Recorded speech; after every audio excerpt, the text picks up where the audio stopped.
Dito po sa mundo ng crypto ngayon ay maraming tanong ang lumulutang. Bakit po biglang lumipat ng focus si BlackRock kay Ethereum? May kinalaman ba ito sa kanilang ETF? At higit po sa lahat, totoo bang si Ethereum na ang susunod na Bitcoin? Sa video na ito ay pag-uusapan po natin ang mainit na balita tungkol sa malaking pag-shift or pagbabago ng interest ni BlackRock mula kay Bitcoin patungo kay Ethereum. Kaya yan, bago po tayo magpatuloy ay pakibasa na lamang po muna ang disclaimer dito sa ibaba ng ating screen. Yan, simulan po natin sa kung bakit mas pinili na ni BlackRock si Ethereum kaysa kay Bitcoin. Ayon po sa mga ulat mula po sa Arkham Intelligence, si BlackRock ang pinakamalaking asset manager sa buong mundo. At siya po ay tila dahan-dahang iniiwan si Bitcoin at mas binibigyan niya ng pansin itong si Ethereum. Ayon po sa mga datos ay bumili si BlackRock ng humigit kumulang $156 million na halaga ng Ethereum. Kung ikukumpara, ang kanilang BTC purchase ay nasa $125 million lamang. Ibig sabihin ay mas malaki na ngayon ang kanilang exposure kay Ethereum. Pero teka, bakit nga ba big deal ito? Yan, simple lamang po ang paliwanag dyan. Kapag ang isang dambuhalang institution gaya po ni BlackRock ay nagpalit ng direksyon, nagkakaroon ito ng ripple effect sa buong crypto market. Hindi lang nila basta-basta binibili ang isang crypto.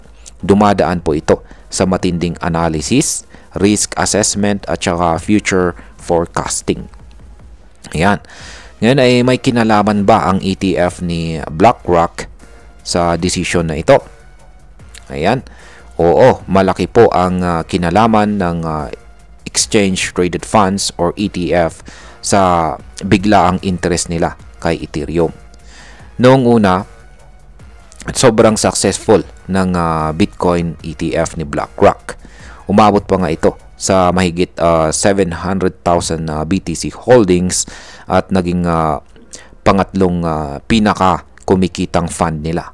Pero kamakailan lamang ay nagsimula ng dumami ang daily inflow sa kanilang ETH ETF. Ayan. Kaya imagine mo to.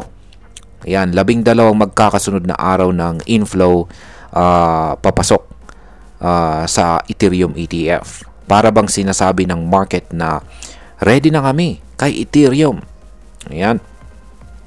Ang ganito pong klaseng momentum ay hindi mangyayari kung walang matinding demand mula sa mga institutional investors. Ibig sabihin ay hindi lamang po si BlackRock ang may interest kay Ethereum, kundi pati na rin ang mga kasosyo at kliyente nila. Ngayon ay totoo nga ba talagang tumataas ang institutional support dito kay Ethereum? Ayan. Oo. At hindi lamang po si BlackRock ang gumagalaw. Marami ng tinatawag na Ethereum Treasury Companies na unti-unti na ring iniipon si Ethereum. Isa na dito ang SharpLink Gaming na ngayon ay meron ng 205,634 ETH sa kanilang treasury. Si GameSquare naman ay bumili ng 1,818 ETH para sa kanilang operations.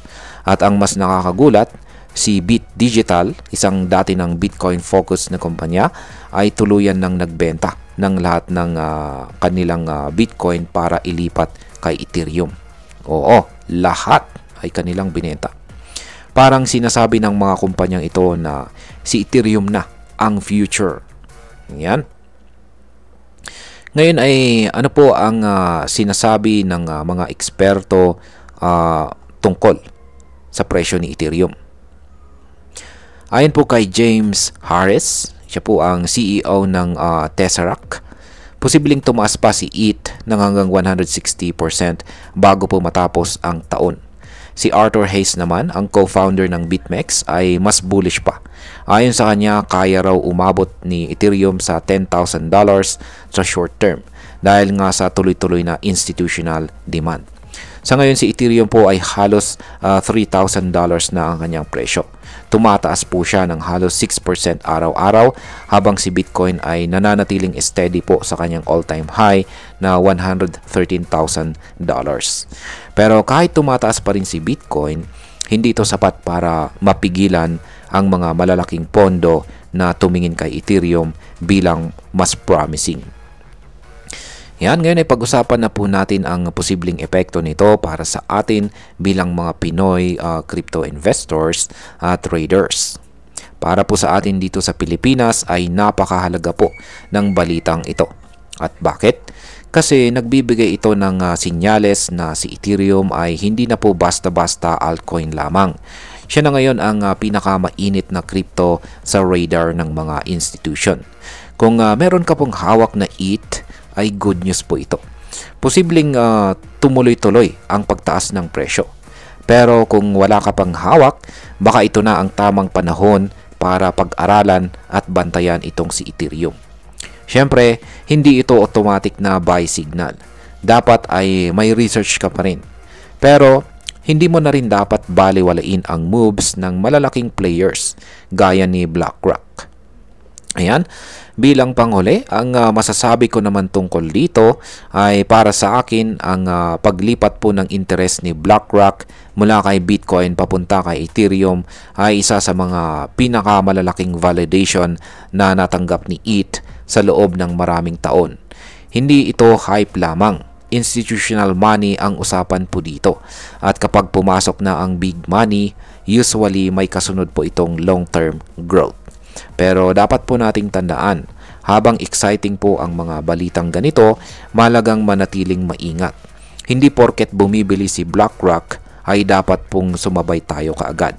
Ang tamang hakbang ay ang pagiging informed investor, laging nagbabasa, nagre-research at meron po tayong malinaw na strategy.